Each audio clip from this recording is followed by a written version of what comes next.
don, kikilikon. Ba, omeizten, euri txantxa bat, apurtxo bat aizatxu eta arrosko zena. Esango dizuet nolako gogoetak egiten zituen, xirutik lurrera zetorren bitartean. Honela, zioen bere kolkorako.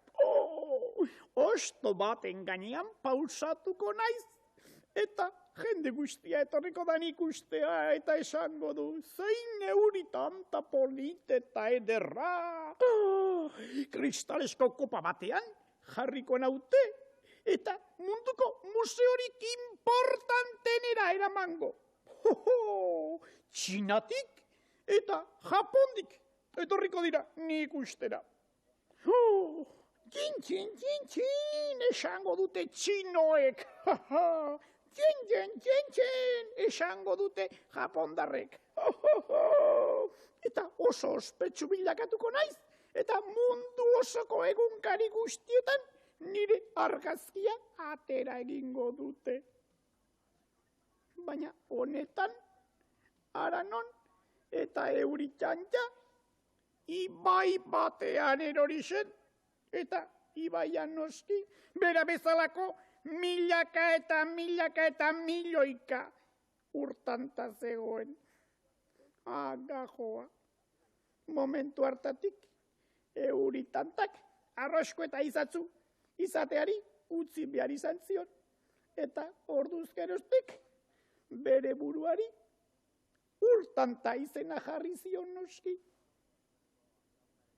Eta gu berriz, Dondon Kikilikoneko laguna gaituzue. Kia zer moduz, aspaldikoak.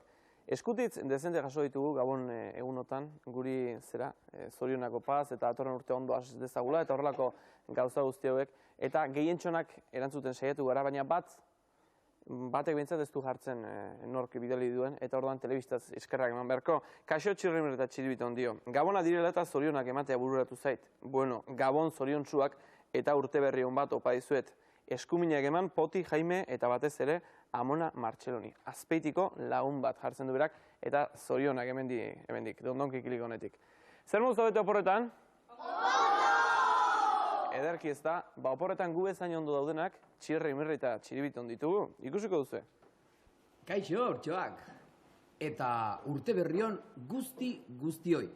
Zuei etxan zaudeten hoi eta zuekin batera etxan daudenei ere bai, noski. Urte berrion! Zer duk urte berriaren historio hori, Txirri? Ire txurikeria horietako berri bat? Urte berria. Mirri ezadi txepela izan. Guztio dakigu urte berrian sartu berria garela, 1988 garren urtea abiatu berria dugula, eta edukazio honeko kontua besterik. Ez da guztioi urte berrion bat opazea, abiatzen den eta abiatzen den txamponika. Aizak mostu mordollo hori, favorez, Kontxo eta errekontxo.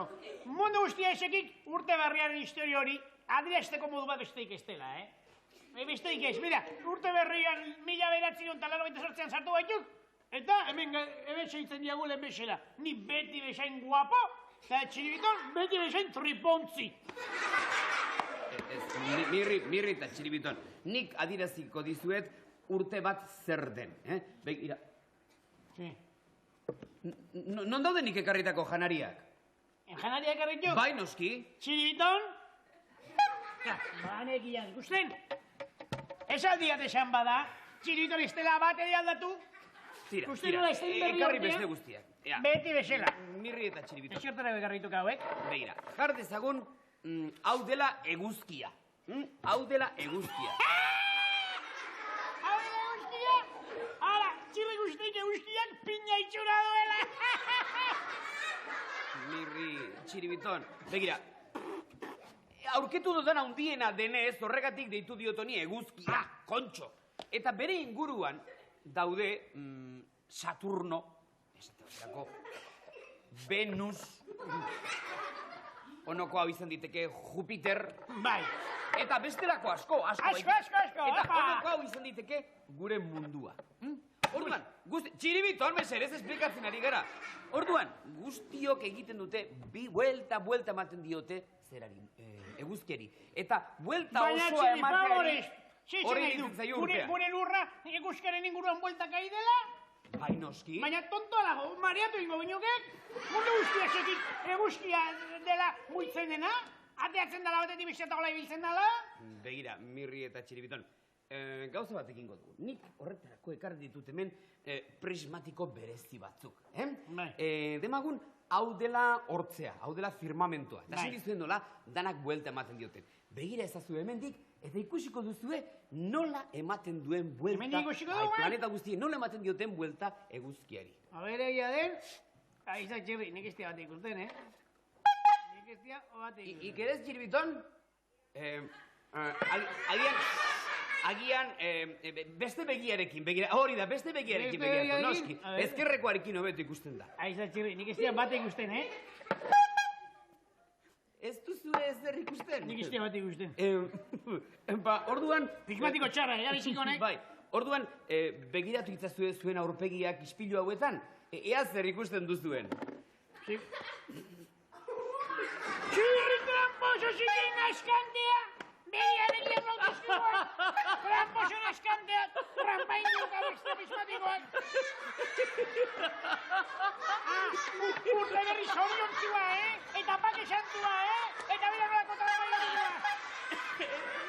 Zabet, Mirrita Txiribiton, ez zuen txartzat hartu, kontxo, benetan diozuet, urte berri on bat opa dizuedala, egitan. Eta hau zer? Txantxa bat besterik etzen, Mirri. Txantxa bat beste iriz? Ondo, barkatu egingo diago. Mil esker. Hola ikusiko usten dio zabalgeran, Eta gauzatxo bat erakutsiko diago. Zer erakutsi behar didazue? Ibaldakik zer den kalendarioa. Ez dut jakingo bat zer den kalendario bat. Kalendario bat da urte osoa neurtzeko balio duen sistema bat. Euskaraz egutegia deitzen diogu. Egunez egun guztia kontatzen dituelako. Kalendario diote erderaz latineko kalendatatik dio. Kalendatatik. Ze kalendata, ze borru, baina, zeago, erotutala. Hori baina baina simpleago du kalendarioa. Gizona, mira, Euskal Telebistak atera dizkik aurtengo kalendarioa. Bai, erakutsi. Eta badakin zer erabaki duen? Zer? Gure irudiekin ateratzea! Bai! Begira kalendarioa!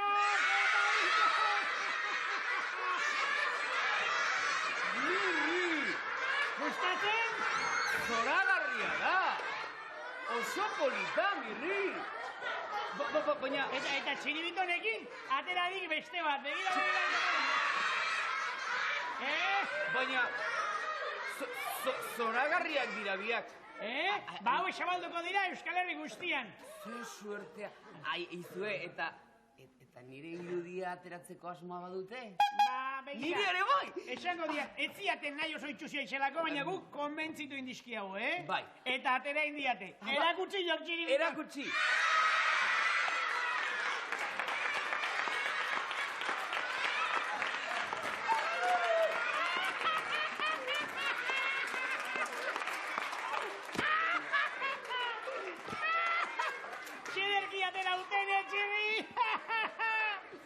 Nire irudi propioarekin ateraute.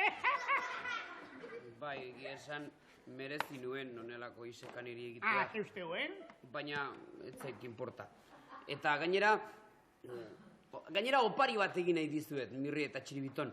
Zuei eta haurtxo guztiei, Euskal Herriko haurtxo guztiei opari bat egingo dizuet. Kanta bat. Bai, txikiei eta txiki ez direnai, jende nagusiari ere bai. Eta Euskal Herrikoi bakarrik? Baitere kanpokoi guztientzat nire kanta. Politak kalendarioak eta, bai, kanta, noski, Txirri Mirri eta Txiribitonen 88. urteari eskakizuna. Ohantxe.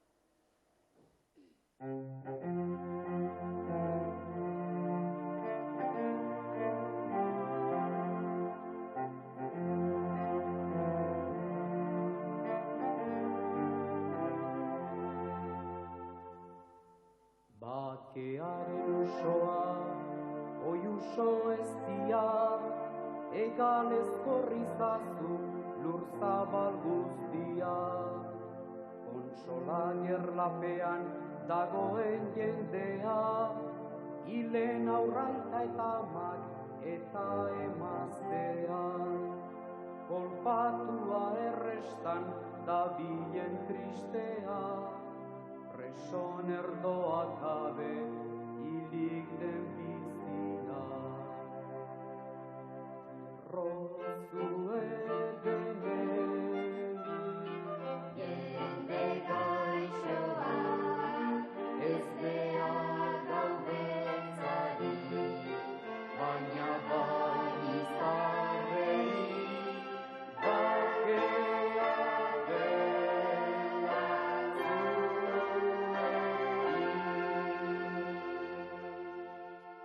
bakearen usoa jarraibideari zure lili ez dia eskaini zorori. Mintza zaitez ezinik dagoen heriari, bihotza berotza jozu zaharroztuari. Esperantza emaiozu kezkan den amari, bere latzak entzaiozu hilen ezkilari. Errozu edenen jende gaixoa, ez behar gaudetzari, baina bai izarrei bakea dela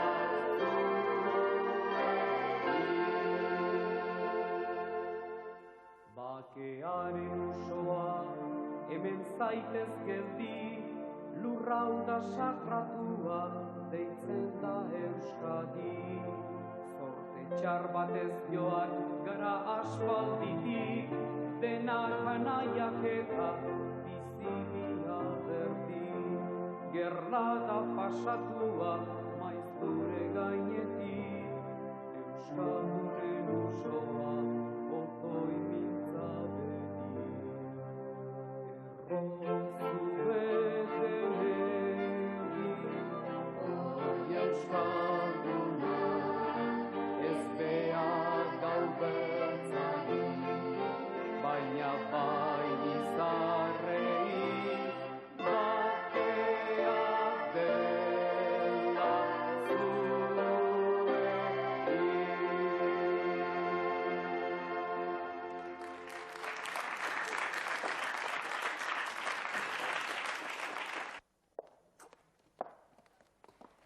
Jesus, banuen bagogoa Andre Dotore izateko. Erosi dudan sombrero honekin, Andre Dotorea naiz ni ere. Kaixo, Poti! Kaixo, Fermintxo! Begira, Poti, nire baloi berria, ze polita, Ze polita, ea bote egiten duen, Noski bote egiten duela. Bai, bote egiten bai. Jokatuko dugu partido bat. Bai! Ni Andrirua izango naiz. Ni bakero, ni botako dira. Eta umetxoak. Baldakizuen nor naizen ni. Xilipurdi. Xilipurdi ez, Madame Xilipurdi. Madame. Eta zer? Izalduzu ikusten sombrero dara madala. Bai, eta zer? Nola eta zer? Sombrero dun emakume bat, senyora da. Jolastu kontu handiz. Poti, jarri zuat ezain eta nire botako dizoro nengoa, Bai. Bat, bi, ta hiru! Bat eta hut! Jesus! Zegume, horrela jokatzen baduzu, ez zara inoiz senyora bat izango. Ongi entzun alduzu, inoiz ez. Poti, guazen berriz jolastera, atxoriz joan data. Ze sombrero polita, Baina zer gertatzen zaizu? Ez. Zer ez dira, jarri, bota. Orain, zoiz, botako dutan izango nahi zatezaina. Ikusiko duzu zer nolako gola sartuko dizudan, Ba, bota. Bai, bano,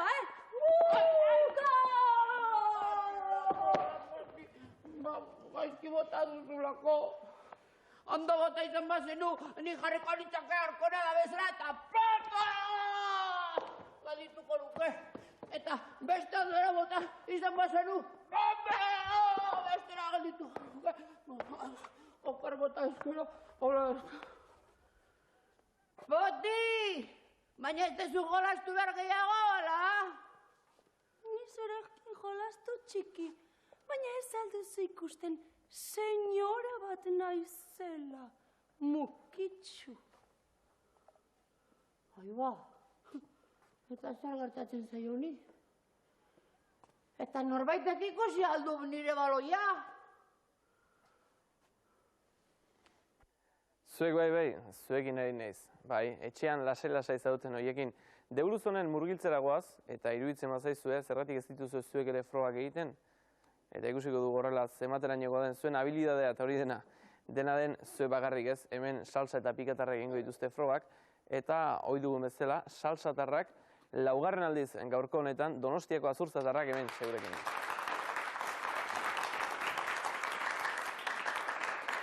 Eta La Rosa kolorez zipristinduta pikatarrak lehen aldiz gurekin Gasteiztarrak.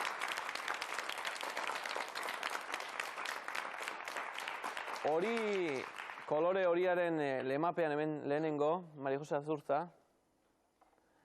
Kiai espaldiko, ondo ez da? Bai. Bai, eta azken programa gaurko hau. Azken programa eta hori garbi esan da utz dezagun. Irabazten baduzu edo galtzen baduzu, azken programa da, ze Dondon Kikilikoneko legeak baitio, 4 programa egin ezkero, hemen akabo egin behar dela. Hainbeste astetan gurekin ondoren pena pixka sentitzen da, edo ez? Bai. Berriz bultatuko altzin jatek ez du? Bai. Zuek segita, geho ze sari mauzen nukete? Orain 213ekin pentsatu dugu, ordenadorean matea eta 2 puntu gehiagorekin txiritonen hartzearen lehengusu propioa. Aha, earki ikasi duzu baina, txiritonen hartzearen lehengusu propioa. Ea guztiek lortzeko aukera izaten den. Ara, kotxe askotxo ikusiko dituzu, denak ezberdinak izango dira, eta badira 2 biski, 2 berdin-berdin. Ea bi horiekin topo egiten duzu.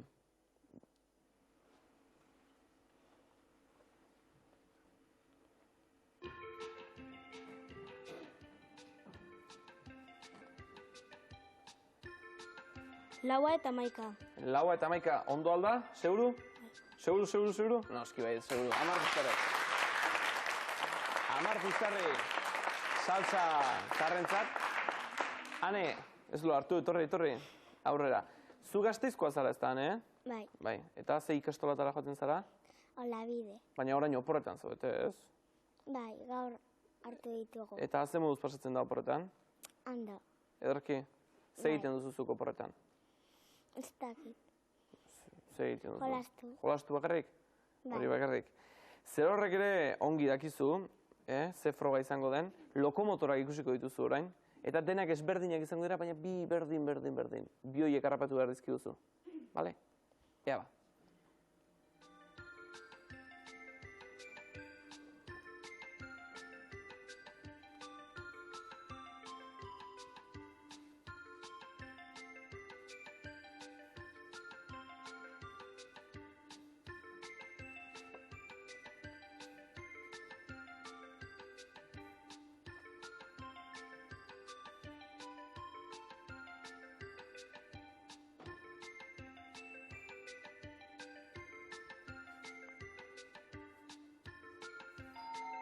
Denbora pasada, baldakizu? Ez dakizu? Bat? Zazpia eta 13. Seguru, ez da. Eta gainera denbora pasatzaigu. Oso ondo fijatzen bazara, 2 eta 11 dira erantzun zuzena. Bai, ez da? Koldo, Azurtza. Kaixo, Koldo. 88. urte berrian sartu gara. Ze eskatzen diozuzuk urte berri honi? Beti galdera zailak iten dizkiazu, Bai? Zaki da. 88ari? Bai. Batez ere osasuna eta osasunarekin datorren pakea. Osasuna eta pakea? Bai. 88. horri egiten diozun eskaera. Zeure kaskezurrean dauzkazun hitzak eta jakituriak erabili beharko dituzu, noski ingenio apur batek ez dizu kalterik egingo oraingo froga honetan. Errefro bat emango dizugu, baina bokaleak zasta kendu egin ditugu, eta ordez irudi geometrikoak erabili. Ea errefro hori zein den asmatzen diguzun. 40 segundu.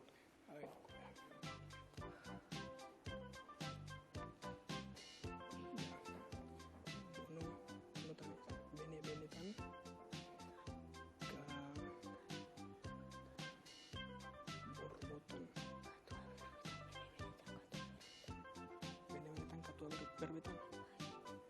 Izan liteke, bene-benetan, katua berbetan. Seguru?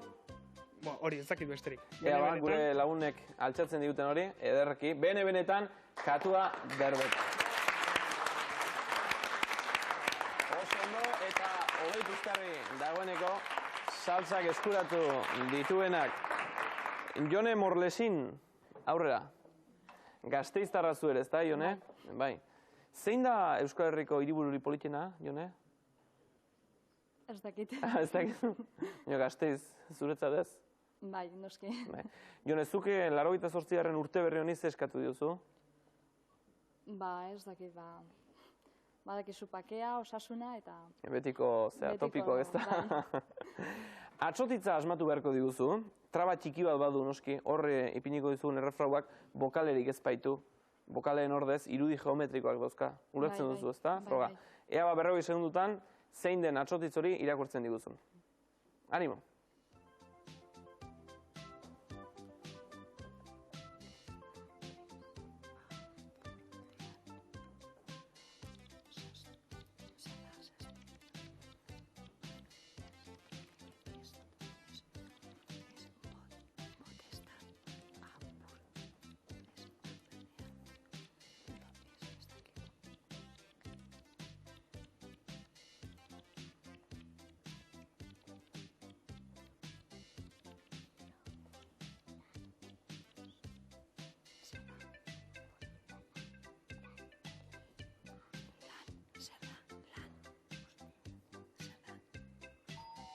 Demora joan da, baldakizu erantzuna?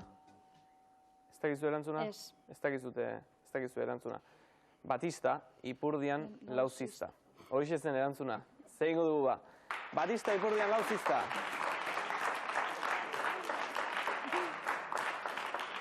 Luis Mari Azurtza, aurrera. Lau aste badaramatzagu, berdin. Eta azkeneko astea pena pixkat bai, edo... Tira ez. Lan bete degundo eta tira uste dut. Lan asko ematen aldu gaiak astero ikastea eta... Bai, oporretan izan banintz, baina lanakin batea ez duen astirik nahikoa ikasteko. Luis Mari Azurtzak Euskal Medikuntza Herrikoia du gaitzat, eta horri buruz egingo dizkigu 10 galdera, ea ba adi, Medikuntza Herrikoian kuranderoak zutabe nagusia dira, herriak kurandero tankera desberdinak berezi izan ditu. Esan klase batzu. Batzuk dira, petrikiloak, bai.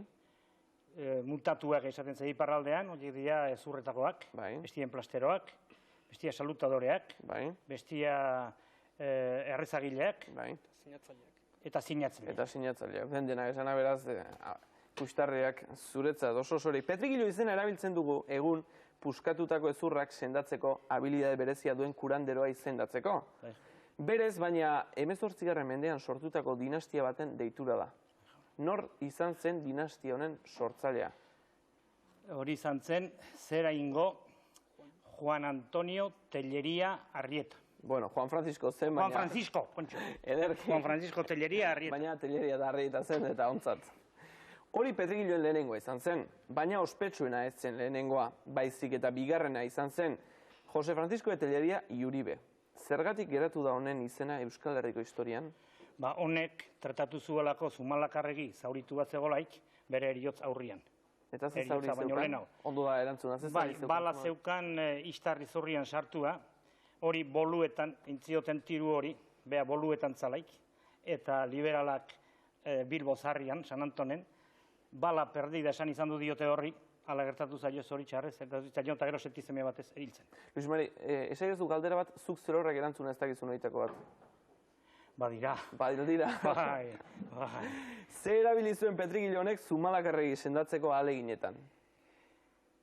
Lehen aipatu dugun... Jose Francisco de Telleria Uribek ze erabili zuen Zumalakarregi sendatzeko? Balsamo de Malatz edo de Musiu Latze. Malatzen balsamua. Earki da. Zein urtetan argitaratu zen kurandero eta petrikiloen eginkizunak erregulatzen dituen legea, eta zein urtetan antolatu zuten hauek lehenengo elkarte profesionala? zein urtetan argitaratu zen kurandero eta petrikiloen eginkizunak erregulatzen dituen legea, eta zein urtetan antolatu zuten hauek lehenengo elkarte profesionala. Ni dakitenik Ziria da. Ziria da, noski dala Ziria.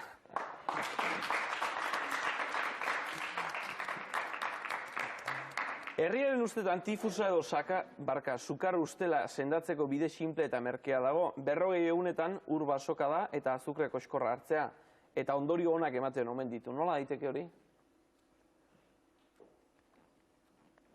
Berez sendatzen delako, batez ere reposoa eta eukilaz eta azukria deshidratatu egiten dira, eta seguruna berez sendatzen delako. Noski, tifusa harrapatu ezkero 40 egun behar direla. Behar direla, berez sendatzeko. Bai, orain azkarrago egiten dira antibiotikoakin. Zer da zaintiratua? Zaintiratua? Bai. Esgintzea. Edo muskulotako tiroia. Tiroia. Giarren oinazerik gehien txonak zera dira, zaintiratua dira. Bai. Mende honen hasieran bazegoen Donostiako Loiola auzoan kurandero ezaguna, honek ospea batez ere libratu ezinik zebiltzenak sendatzeko erabiltzen zuen bideari zortzion. Zein zen bide hau? Balak sartzen zituen abotik, eta pentsatzen zuen bala horiekin libratu zela nonbait esteetako etena. Fusil pare bat, bala pare bat. Borobilek eta 16 kalibreko berromentzien gainera. Zer da Mario Ura? Mario Ura. Mario Ura. Oidek nola preparatu baun? Ez zer da Mario Ura? Zertarako balio duen? Estomaguko minak ez. Mariatutako, infektatutako zauriak sendatzeko, eta hainbat belarrez prestatuta dago. Ja, ikustezu, danak ez dakizkio. Maialen eguna, esne eguna, esaten da hainbat lekutan. Ze adirazi nahi du esaera hona, zahar honek?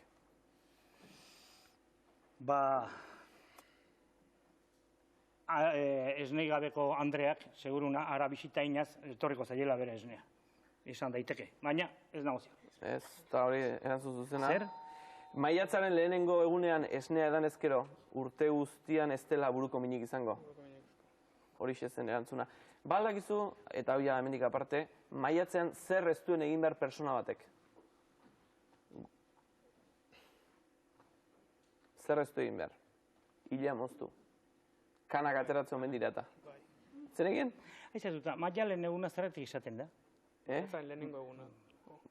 Maiatzaren lehenengo eguna izan liteke? Madalena ustaren 22 baita? Ez, Maialen da. Maiatzaren lehenengo eguna. Maiatzaren lehenengo eguna. Ez dut ulertu. 36 buiztaren saltzatarrek. Edurne, Kaixo Edurne, zer moduz? Urte askotako, ondo esan beharko edo. Zu Edurne, Gasteiztarra zaitugu? Ez, Antzuola, oinatiarra izatez, baina Antzuolan bizi naiz, Antzuolan bizi zara. Eta orain dela gutxi Mexikon izan zara? Bai. Bai, zertan? Famili artekoren bat bisitatzen edo? Seme bat genuen, han kurso bat egiten, eta aurra bisitatu eta ikusi bitartean. Zuk Edurne, 88. urte honi ze eskatzen diozu? Besteak eskatu diotena, osasuna, bakea. Besteak eskatu dioten gauza berbera. Zuk aukeratu diguzun gaia, gai benetan bitxia da, euskal literatura 16 eta 17. mendean. Urratsak. Gero etorri behar bat dugu berriz, jarraituko dugu. Ederki, horri buruz galdera egingo dizkizut. Euskal literaturaren hasieran egile gehienak apaiz eta erlijiosoak dira. Nor izan zen lehenengo idazle sekularra? Oienart, Arnold Oienart. Orain entzungo dituzunak apaiz batek idatzitako bertso edo olerkien izenburua dira. Harrigarri gertatu arren, entzun ondo, ezkonduien koplak, amoros sekretuki dena, amorosen partizia, amoros gelosila, amoros errekeretzia, amorosen disputa, nor zen apaiz amoroso hau? Guzti horiek idatzi zituena. Etxepare liteke? Etxepare, noski, Etxepare bera. Etxepare aipatu dugu, inprimatutako lehenengo euskal liburua egin zuen, eta horregatik da ospetsu Bernardo Etxepare.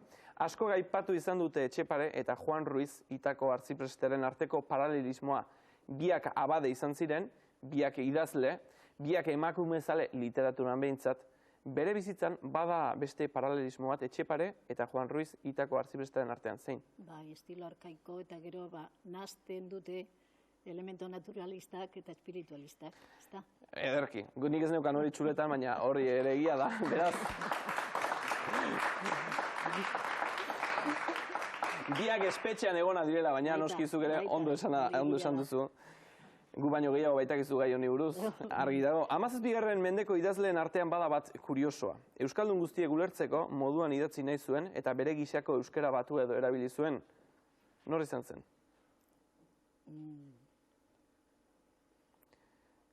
Idazleen artean euskaldun guztiek ulertzeko euskara batua erabili nahi izan zuen. Oso ezaguna da. Etxebarri? Ez, Joanes de Leizarraga, testamendu berria itzuli zuen. Baina 17. ez, 16. Ez, Leizarraga 17. Leizarraga? Bai. Ez dut uste. Ez. Txepareta Leizarraga 16. Ea, ba... Bueno, gero ikusiko dugu ba. Bueno, Siria izango da hori. Ez zen Siria. Ea, gero argitzeko aukera izaten dugun. Nahaztu xamarra. 17, gero ikusiko dugu ba. 16 da 17. Bai, gero ikusiko dugu. Ea. 1600, beste galdera batekin segituko dugu eta gero bukaran argitzeko denbora izango dugu. 1653. urtean, Bilboko apaiz batek, Don Rafael Mikoletak, euskara ikasteko lehenengo liburua prestatu zuen. Etzen oso ona, diotenez, eta joandako mende arte etzen argitaratu. Nola da liburu honen izena? Don Rafael de Mikoletak euskara ikasteko lehenengo liburua prestatu zuen. Bai, erderaz, Bai, erderazen, bai. Gazteleraz. Bai, gazteleraz. Método breve para aprender la lengua vizcaína. La lengua vizcaína, ederki.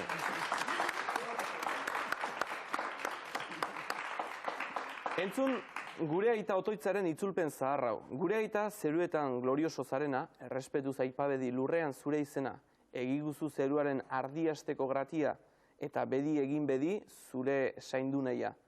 Egunero behar gare iguzu mantenua, eta guk bertzeri legez utzen barkamendua. Ez dezazula permeti tentagaiten bortizki, baina gaitzazu kaltetik astanduak iduki. Manual debozionezkoa izeneko liburu batetik hartuta dago, nork idatzi zuen? Joanes Aramburu? Manual debozionezkoa? Bai. Joanes Aramburu ez. Lehen aipatu duzun idazle bada. Bai, Etxeberri. Etxeberri, Joanes Etxeberri, orain bai. Egia Katolikak izeneko liburua 1686. urtean agertu zen. Nork idatzi zuen?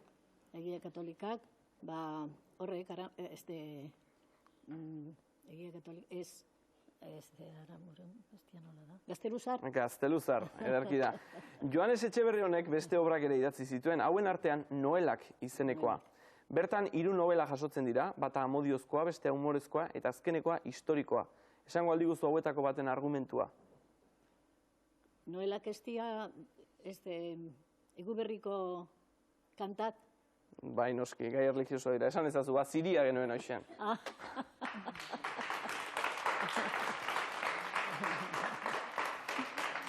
Nondik hartu ditu lerro hauek? Neure jaun maitea joan zatzaizkit lurretik, baina ez gogotik eta ez bihotzetik. Heldu nintzen, ez tarautuzu iguriki, ordea eneak dira faltak, enea da hobena, gerotik gerora ibili naiz eta hala dabilanari gertatzen oizaikana egin zait niri ere. Nondik hartu ditugu lerro hauek? Gero, Axularren gerotik. Axularren gerotik, itzaurretik edo gomendio kartatik. Pedro Axularri Euskal Letretako printzea esan hori zaio. Nafarroako Urdazubin sortu zen 1556an, baina gero liburua Lapurteraz idatzi zuen. Zein zen jaiotzez bere jatorrizko euskalki edo dialektoa? Lapurtar klasikoa. Lapurtera klasiko, Urdazubin hori erabiltzen baita. Eta, hori genituen galdera guztiak, uste baino lehenago pasatzaigu denbora. Bederatzi izan dira ondo erantzunako galderak, beraz, 18 puxtarri dauzkazu, eta 36 saltsak. Ea bondon kiklikoneko sariak zertan diren. Puxtarriak puxtarri, izerdi apurba kostata lareun lortu ezkero, EASO kaleko bengoaren organua. Musikarte musikatxeak piano hau jartzen digu 300 puxtarritan. Etorbedi berori apur bat ilustratzera 100 puxtarrirekin, euskaldunak itsasoa eta mendiei buruz dena jakin daiteke. 80 puxtarriz, musika, poza eta dantza, ifia aparailu honi esker. 60 gerekin, gitarraren jabe egin zaitezke, edota akordeoia nahi izan ezkero, 50 puxtarri eta akordeoia zuretzat. Musika tresna txikiak badira, baina jolas berri batzu ekarri ditugu. 10 puxtarri nahikoak dira lote zoragarri hau etxeratzeko, euskaraz jolasean ibiltzeko ardatz. Eta opari kutxun zoragarri eta bikain bat, txiribitonen hartzatxoaren lehen guzu propioa. Izpidean zaude Edurne, noski, paperen artean eta beste hainbat gauzen artean, guk hanka sartu dugu, 16. mendekoa da Leizarraga, eta noski, zuzenketa egina pikatarrek 20 pusterri dauzkazu. Orain ipiniko dizugun lana, honako hausia izango da, Dondon Kikilikon hitzak osatzen dituzten izkiak kartazal batzutan sartu ditugu, lehenengoa kartazalak ireki beharko ditu, bigarrenak kartazaletatik izkiak atera, eta azkenekoak paneltxoetan Dondon Kikilikon hitzak osatu. Presto zaudetenez, zirzart!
Jarri bata bestaren gainean.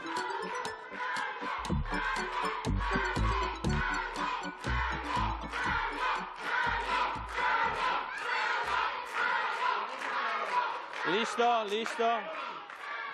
Garbi ikus dezagun, listo ezta. Bi taldeak ikus ditzagun, pikak ez du oraindik amaitu, oraintxe hastekoak zineten, eta saltsak amaitu du, ez da oso ondo irakurtzen, baina gero akats txiki bada hori. Beraz, saltsa gaurkoan ere irabazle. Pikako lagunak, etorri zuetatik bat. Kaixo. Bueno, galdu egin duzu baino zer egingo dugu. Orain arte, 20 pusterri zen euskaten, bakizu orain apustu egin dezakezula. Ez, ze horrek idatzi hor, eta ikusiko dugu gero ze gertatzen den. Ba, konforme, idatzi ba. Zein apustu egiten digun gure gasteiztarrak. Buelta eman apustuari, noski. Eta txirrimitoiari orain, eragin.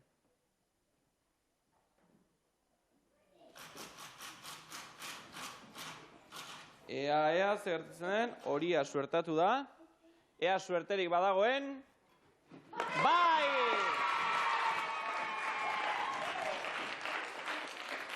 Baina orain arte suertea egon da, baina ikus dezagun orain zenbateko suertea dagoen. Ea 10 puxtarri beraz, bai, suertea egon da. Eta 30 puxtarri lortu dituzu. Zer eramango duzu 30 puxtarrirekin? Kasetatak askoa daude, bai, ezta?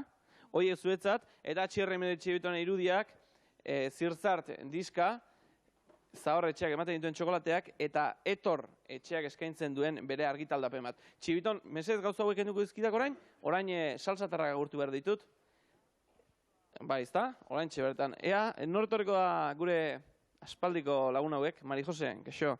lau programa izan dira gurekin, lehen ere garbi esan dizuet, lau programa gurekin osatu ondoren, legea da, Dondon Kikilikoneko legea da, hemen amaitzen dela guztia ezin da gehiago jarraitu, beraz, zuekin ere apustu egin beharko dugu. Politia izan alda, Dondon Kikilikonen egotea? Bai. Ea bat ze apustu egiten dugun, ze etxomitz segundutxu bat, kalkulotxu bat egin beharko nuke, ezta, puxtarrekin. Gaurko honetan, 36 puxtarri izan dituzten, eta 35 lortu dituzu orain, 71 eta aurretik zen euskaten 213-rekin, 284 puxtarri. Hori kontutan izan da, zuk zer horrek idatzi, apustua, eta ikusiko dugu gure txirrimitoiak zer esaten duen. Eman buelta, eta gure txirrimitoiak zer esaten duen.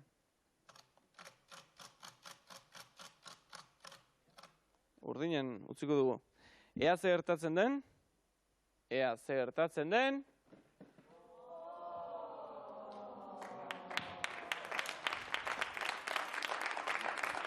Oraindik, suerte pixkat egon daiteke, segun eta ze apustu egin duzun, erakutsi guzu mesedez. Orain bai esan daiteke lago, 116 puxtarri. Dena den ez dira puxtarri guztiak izan, eta tira, puxtarri zenbait geratzen zaizkizue, oso gerezpa gaude, kalkulak egin da, 168 puxtarri geratzen zaizkizue, eta 168 puxtarriekin hainbat gauza emateko aukera izango duzu, zer eramango duzu? Nifi musikak atea, kaseta eta kaskoak, bi kaseta eta kaskoak, txiritonen hartzatxoren lenguzu propioa. Bueno, eta, abain, eta horrela esaktu dira? Ez, 3 falta dira. Abai, Jesus, ze kalkuloak emakumea, ni seko harritxutan eukan. Pasaizua ikusi behar dugu orain, lehengo astean hasi genuen, gogoratzen bazarete, txirri, mirri eta txiribitoni ekitaldi bat eskatu diete, herri txiki batetatik. 3 sekulako gauzak eskainiz. Ideia udaletxeko idazkari berri bati otu zaio, baina gauzak ez dira nahi bezala irten, aurrak negarrez, mirriren estatua dela eta...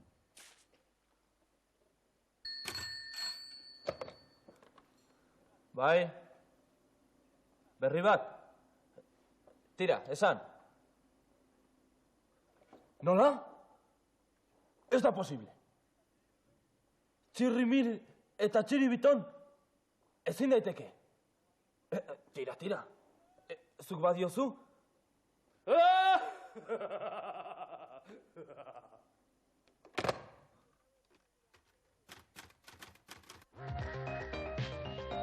Eta hauek izan dira azken berriak. Hurrengo informatiboa 5:00. Eta orain, gure sintonian musika klasikoa. Klasikoen txokoa. Izarritan nago. Zer asko, Felipe? Zer izango te da hau? Baina hau ez da posible. Hau ezinezkoa da. Txirri, mirri eta txiribiton? Nik hau ezin duzun izti. Ez dugu ulertzen nolatan gertatu ote den, baina egia da. Gure lankideak bertatik alaxe baieztatu digu. Atzoko emanaldia benetako porrota izan zen. Lehenengo aldiz, txirri, mirri eta txiribiton pailazo ospetsuak iruzur egin zuten beren ikuslegoaren aurrean. Ez zuen inork farrerik egin ikuskizun osoan. Are gehiago, jendeak txiste honenei erantzunez negar egin zuen. Zartzen ari ote dira, buka ote zaie irudimena. Ez duzu bat ere grazirik, horretxeatik gertatzen dutena. Irakurri alduzu egunkaria, porrot egin dugula, dio. Baseki guk irratiak eta telebistak esan ditek. Honez gero, mundu guztia zekik porrot egin dugunaren hori. Nik ez diat ezer ulertzen. Zuek, ez zenuten badain gaizki egin, eta nik boi bezala primeran egin nian. Eta nik... Baina, Mirri, txiribiton, zer gertatuko ote zen? Txuriat? Txiribiton eta bion artean pestatu genuen esketxa, hainuen politxa! Biok langile gintuen, izta? Gure gaskoarekin, adreiuzko pareta egiten egintuen. Ikalarri barregarri haue!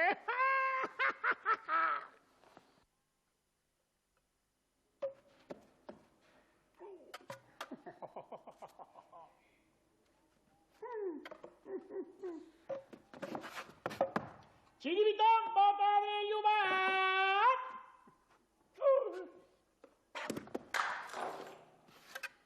Txiribiton adreilua botatzeko!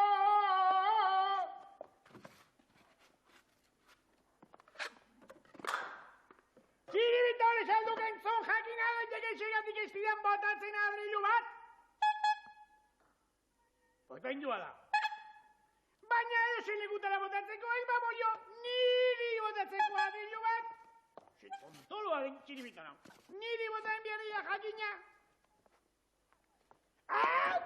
Baina, abraxe bizto! Ikus! Baina, ikus!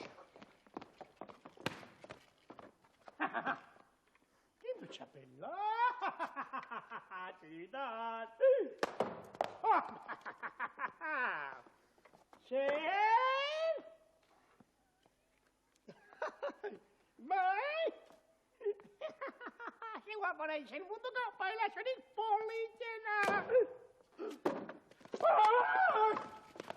Txori! Txori!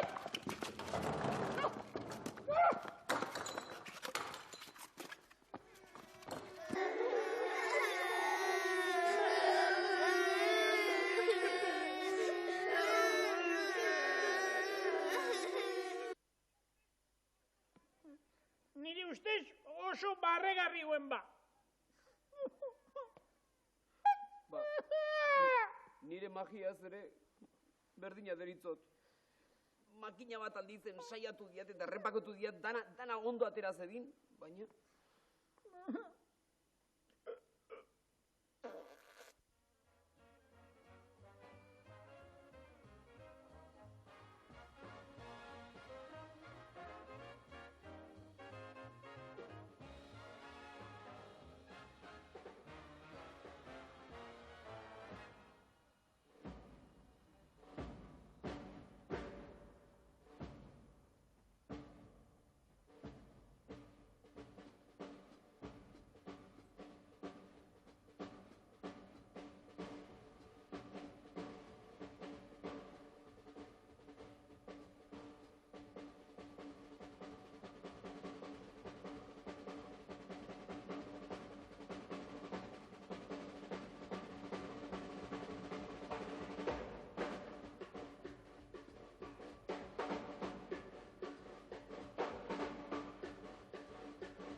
Ez dut ulertzen.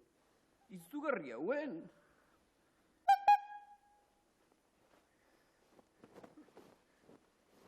Arrazoi du Txiribiton, kantu ere izugarria izan nuen. Zapizuri honekin jolasten gera, orain alde batera, gero bestera.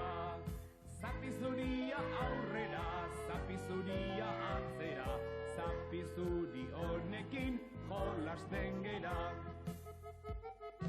Ene adiskibelorik Txiribiton, txirriri arrazoia guk ezin emon. Naiz eta xerrez egon, bai hemen ta bai edonon. Txiribiton eta mirri, beti kampeon. Zapizuri honekin jolasten gera, orain alde batera, gero bestera. Zapizuria aurrera, zapizuria atzera, zapizuri honekin jolasten gera.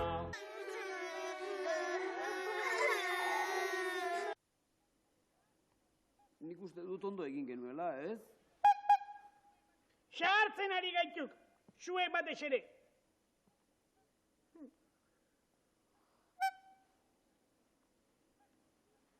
Arazoirik Txiribitonek, bat ere fantasiarik ez diagu, irudimenik ez. Behar bada arrazoi duzue. Telefonoa! Guazen.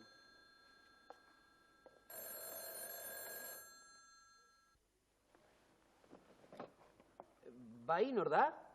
Euskal Telebistako zuzendaria. Kaixo, zuzendari jauna, zer moduz? Gaizki. Oso gaizki. Baina nortzuk zaretela uste duzue? Ixo! Hemenik hitz egiten dut. Oraindik ezin dut ulertu. Ze lotsa, jangoikoa. Alde guztietan, egunkarietan, irratian, alde guztietan hitz egiten dute zuen porrotaz. Baina... Ze baina eta ze bain ondo! Hala, ondo entzuzazue, herri horretara itzuli, eta mundu guztia farrez jardezazuen nahi dut. Harriak ere farra egin behar dute, aditu! Bestela kalean zaudete. Beraz, badakizue. Edo garaile irtetzen zerate, ala ez duzute honeak gehiago etorri beharrikan.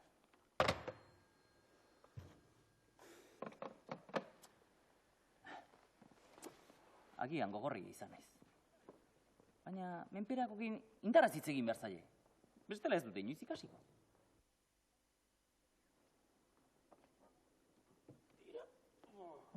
Hau konponduta dago. Joan gaitezke. Baina ze gertatzen zaizue Mirri eta Txiribiton? Segertatu zaigun, triste gaudela hori segertatzen zaigu. Mirri, Txiribiton, gertatu zaiguna... Gertatu zaiguna, bakiz eden, porrot egin dugula. Porrot ikaragarria. Gertatu zaiguna zera? Eta inork ez ditula maite porrot egiten dutenak. Suerte txarra izan da. Gainera lehenengo aldia izan da, Mirri, eta ez dugu horregatik etxi behar. Lehenengo aldia ondoren, bikerret eruguen eta loan esaten diuk. Entzun. Eta herri horretara joaten baldin baka, bakiz segertatuko zaigun, harrika ingo digutela. Entzun, meserez, begira. Bai. Eta burlaka ingo digutela. Mirri, Txiribiton, entzun, begira. Eta goiki bera begiratuko gaituztela. Baina entzungo aldira zue. Begira, Eta dena, konturatu gabe, sartu egin garelako. Baina nork esan du zahartu garela, Kontxo? Nork esan duen sartu egin garela? Nork esan duen? Mundu guztiak, egunkariak, irratiak, telebista, mundu guztiak egin garela. Baina zea jola zaigu guri guzti horiek diotena, entzun ondo.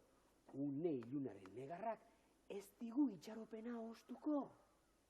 Lanean jarraitu behar dugu, berriz hori ere gerta ez dakigun. Eta honela gogoz egiten badugu lan, ez zaigu berriz ere gertatuko Mirri eta Txiribiton.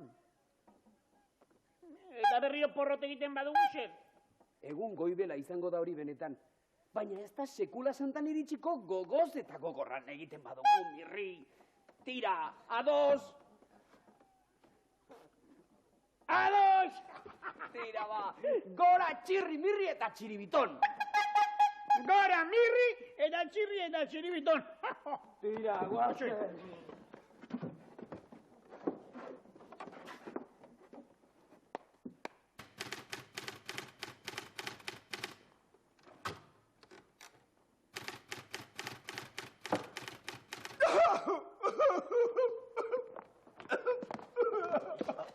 Ai, ama.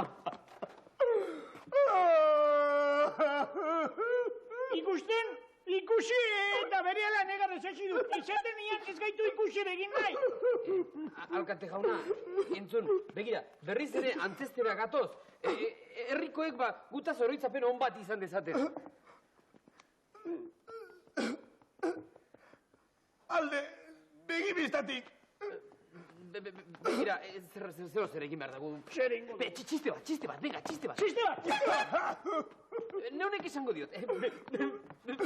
Begira, kare jauna, behin bat joan Mirri herrian eta bertako albaitero berria ikusi zuen eta esan zion, kaixo, zoantzera herriko albaitero berria, eta erantzuten zio, bai, gaixo altzatea da.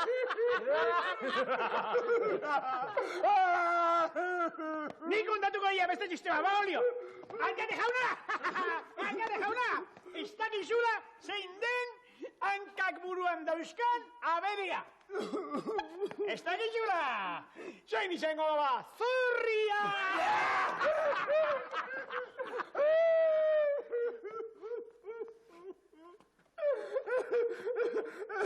Alde, mendik, zuek, herriuntatik alde, una ekarri duzue, zuriko hitzaetan negarra. Alde, mendik! Entzun, alkatea, alde, mendik! Zurek zarete guzti honen erudunak, alde! Kanpora!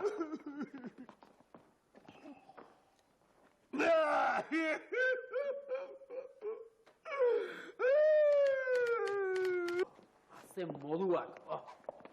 Bukatu dut, inork ez gaitin nahi. Bai, txiribitonek arrazoia dik. Zer egin behar dugu? Lanik gabe, gozea pasako diegu? Limosna eskatu beharko diegu, limosnatxo bat. Oraindik tortolika badiagu, saldu dezakegu? Hori inolaz ere.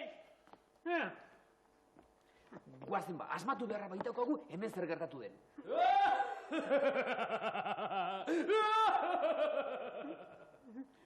Zer izan da hori?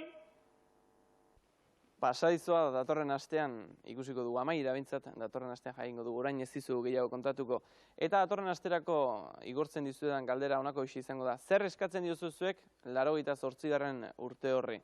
Erantzunak beti bezala, Dondon Kikilikon, 625 postakutxatila Donostiara. Eta aste honetako irabazleak honako hauexek ditugu, alde batetik Ainitze Arratibel, bestetik Andoni Altzate, eta Ekain Zukia horiek izango dute Txirrimirri eta Txibitonen diska berria, eta idazten duzuen guztion artean ere, datorren astean beste zozketatxo bat egingo dugu. Aio esan behar dugu Aneri, agurrane? Agur. Eta agur esan behar dugu Mari Joseri ere. Mari Josek eta musikartek eskaintzen duen ifikate bikaina eramango duzue, gehiago mantzen ezakete, baina apustu ez du ondo irten, eta horretan utzi beharko du. Aio, eta ondo segi, Ane? Berdin. Ane, ez Mari Jose barkatu. Bueno, aio saiezu gure ikusentzule guzti, zuek lau astez egon zarete gurekin, eta honaixo gotorri, eta ikusten duzu hor goran kamera 3? Bai, saiezu aio. Agur. Aio eta ondo segi.